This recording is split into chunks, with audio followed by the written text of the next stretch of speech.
Ang ikalawang sulat ni Pedro. Ikalawang Pedro, Kabanata 1. Si Simon Pedro, na alipin at apostol ni Hesukristo, sa nagsipagkamit ng kasama namin ng mahalagang pananampalataya sa katwiran ng ating Diyos at tagapagligtas na si Hesukristo. Biyaya at kapayapaan ang sa inyo'y dumami sa pagkilala sa Diyos at kay Jesus na Panginoon natin.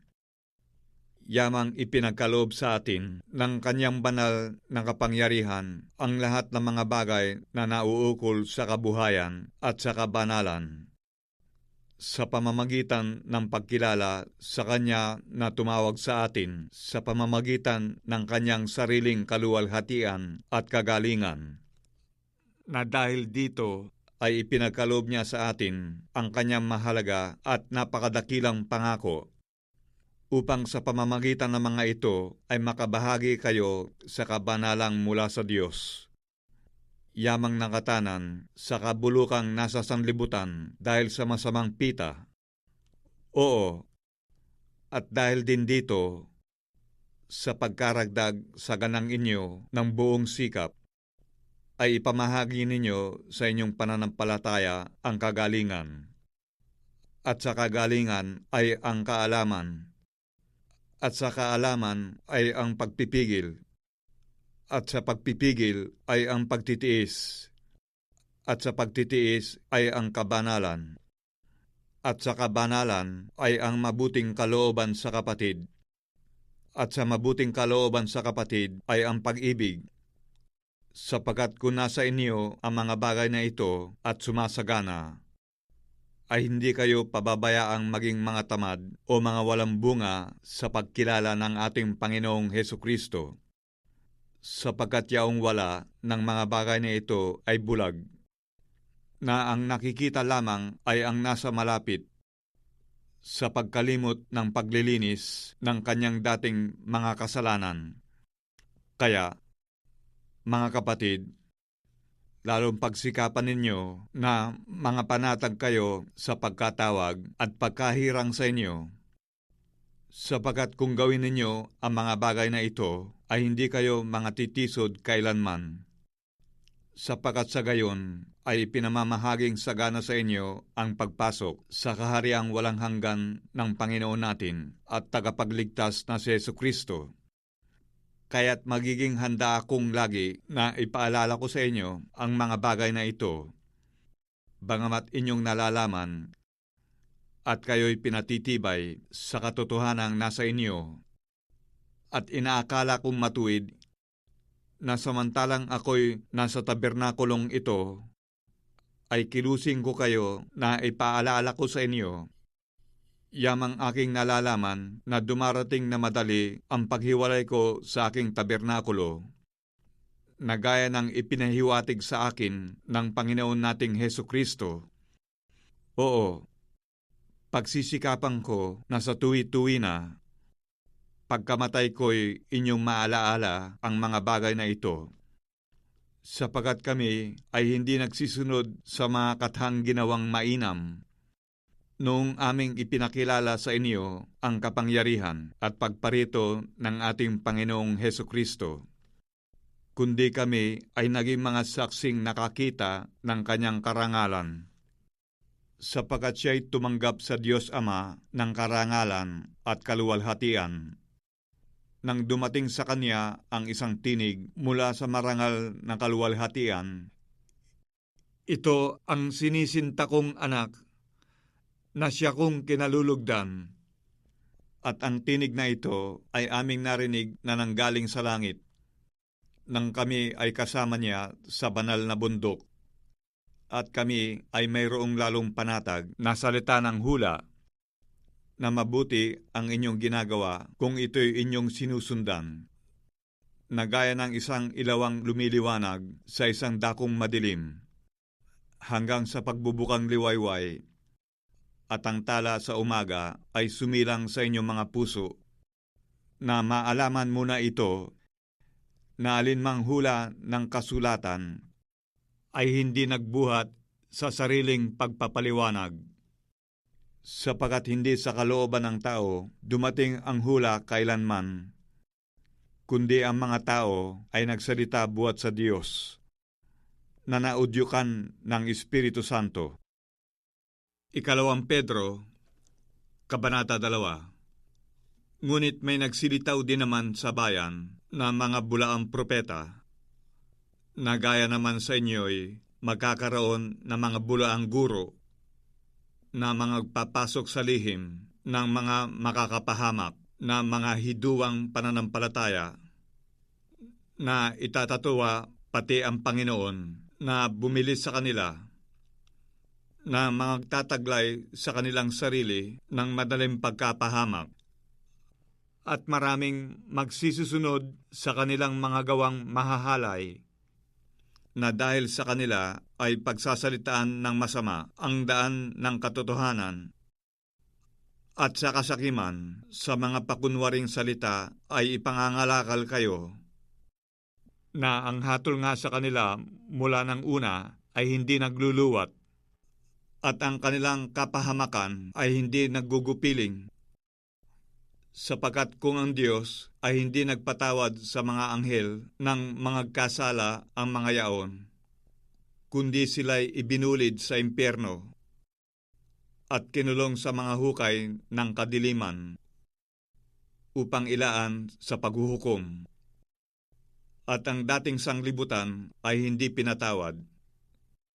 Datapwat iningatan ni Noe na tagapangaral ng katwiran na kasama ng ibang 7 pa, noong dalhin ang pagkagunaw sa sanglibutan ng masasama, at pinarusahan niya ang pagkalipol ang mga bayan ng Sodoma at Gomora na pinapaging abo, nang maging halimbawa sa mga nagsisipamuhay na masasama, at iniligtas ang matuwid na si Lot, na lubhang nahahapis sa mahahalay na pamumuhay ng masasama, sapagkat ang matuwid na ito na namamayang kasama nila ay lubhang nahapis araw-araw ang kanyang matuwid na kaluluwa sa pagkakita at pagkarinig niya ng mga gawa nilang laban sa kautusan.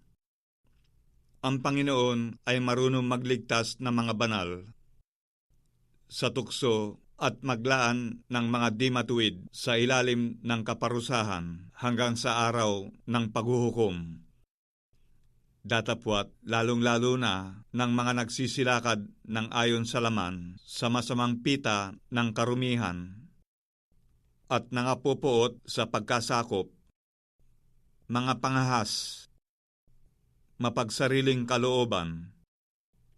Sila hindi natatakot na magsialipusta sa mga pangulo, samantalang ang mga anghel, bagamat lalong dakila ang lakas at kapangyarihan, ay hindi nagtataglay ng paghatol na may alipusta laban sa kanila sa harapan ng Panginoon. Datapwat ang mga ito na gaya ng mga kinapal na walang bait, na ipinanganak na talagang mga hayop upang hulihin at lipulin, na nagsisialipusta sa mga bagay na hindi nila nalalaman, ay walang pagsalang lilipulin sa kanila ring pagkalipol, na nangagbabata ng masama na kabayaran ng gawang masama. Palibhasay inaari nilang isang kaligayahan ang magpakalayaw kung araw, mga dungis at kapintasan, na nangagpapakalayaw sa kanilang mga daya, samantalang sila'y nangakikipagpiging sa inyo, na may mga matang puspos ng pangangalunya at hindi maaaring maglikat sa pagkakasala, na umaakit sa mga kaluluwang walang tiyaga, na may pusong sanay sa kasakiman, mga anak ng paglait, na pagkaalis sa daang matuwid ay nangaligaw sila. Palibhasay nagsisunod sa daan ni Balaam na anak ni Beor, na nag-ibig ng kabayaran ng gawang masama. datapwat siya'y sinasaway dahil sa kanyang sariling pagsalangsang. Na isang asnong pipi ay nangusap ng tinig ng tao at pinigil ang kaululan ng propeta. Ang mga ito'y mga bukal na walang tubig, mga ulap na tinangay ng unos, na sa kanila'y itinaan ang kapusikitan ng kadiliman, sapagkat sa pananalita ng mga kapalaluan na walang kabuluhan, ay umaakit sila sa masasamang pitan ng laman, sa pamamagitan ng kalibugan, doon sa nagsisitakas sa nangamumuhay sa kamalian, na pinangangakuan ng kalayaan, samantalang sila'y mga alipin ng kabulukan, sapagkat ang nadaig ninuman ay naging alipin din naman yaon. Sapagkat kung pagkatapos na sila'y makatakas sa mga pagkahawa sa sanglibutan sa pamamagitan ng pagkakilala sa Panginoon at tagapagligtas na si Jesucristo, ay muling mahalubiluhan at madaig niyaon, ay lalong sumasama ang huling kalagayan nila kaysa ng una, sapagkat magaling pa sa kanila ang hindi nakakilala ng daan ng katwiran, kaysa pagkatapos na makakilala ito ay tumalikod sa banal na utos na ibinigay sa kanila. Nangyari sa kanila ang ayon sa kawikaang tunay. Nagbabalik na muli ang aso sa kanyang sariling suka, at sa paglulubalob sa pusali ang babaeng baboy na nahugasan. 2 Pedro, Kabanata 3. Ito nga ang ikalawang sulat, mga minamahal, na isinusulat ko sa inyo, at sa dalawa'y ginigising ko ang inyong tapat na pag-iisip sa pamamagitan ng pagpapaalaala sa inyo, upang maalaala ninyo ang mga salitang sinabi ng una ng mga banal na propeta, at ang utos ng Panginoon at tagapagligtas sa pamamagitan ng inyong mga apostol, na maalaman muna ito, na sa mga huling araw ay magsiparito ang mga manunuya na may pagtuya, na magsisilakad ayon sa kani-kanilang masasamang pita, at magsisipagsabi, saan naroon ang pangako ng kanyang pagparito? Sapagkat buhat ng araw na mga tulog ang mga magulang, ay nangananatili ang lahat ng mga bagay na gaya ng kalagayan nila mula ng pasimulan ang paglalang, sapagkat sadyang nililimot nila na mayroong sangkalangitan mula ng unang panahon, at isang lupang inanyuan sa tubig sa gitna ng tubig sa pamamagitan ng salita ng Diyos, na sa pamamagitan din ito ang sanglibutan noon na inapawan ng tubig ay napahamak. Ngunit ang sangkalangitan ngayon at ang lupa sa pamamagitan ng gayunding salita ay iningatang talaga sa apoy, na itinataan sa araw ng paghuhukom at ng paglipol sa mga taong masama. Datapwat huwag ninyong kalimutan, mga minamahal, ang isang bagay na ito, na ang isang araw sa Panginoon ay katulad ng 1,000 taon, at ang 1,000 taon ay katulad sa isang araw. Hindi mapagpaliban ang Panginoon tungkol sa kanyang pangako, na gaya ng pagpapalibang ipinalalagay ng iba, kundi mapagpahinuhod sa inyo, na hindi niya ibig na sinuman ay mapahamak, kundi ang lahat ay magsipagsisi. Datapwat darating ang araw ng Panginoon na gaya ng magnanakaw, na ang sangkalangitan sa araw na iyan ay mapaparam na kasabay ng malaking ugong, at ang mga bagay sa langit ay mapupugnaw sa matinding init, at ang lupa at ang mga gawang nasa lupa ay pawang masusunog. Yamang ang lahat ng mga bagay na ito ay mapupugnaw ng ganito. Ano ngang anyo na mga pagkatao ang nararapat sa inyo sa banal na pamumuhay at pagkamaawain, na ating hinihintay at pinakananasa ang pagdating ng kaarawan ng Diyos, na dahil dito'y ang sangkalangitan na nagniningas ay mapupugnaw, at ang mga bagay sa langit ay matutunaw sa matinding init? Ngunit, ayon sa kanyang pangako, ay naghihintay tayo ng bagong langit at ng bagong lupa na tinatahanan ng katwiran.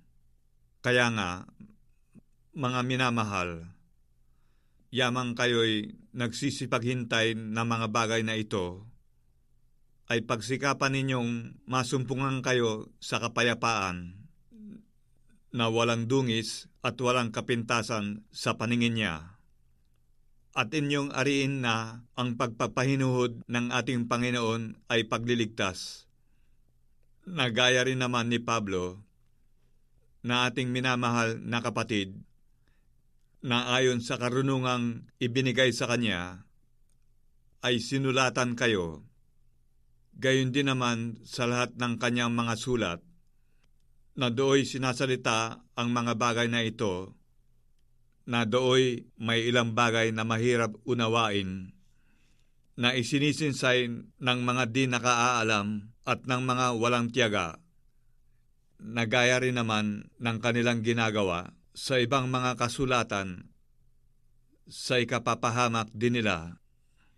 Kaya nga, mga minamahal, yamang nalalaman na ninyo ng una ang mga bagay na ito, ay magsipag-ingat kayo. Baka kung mangaligaw kayo sa pamamagitan ng kamalian ng masasama, ay mangahulog kayo sa inyong sariling katiyagaan.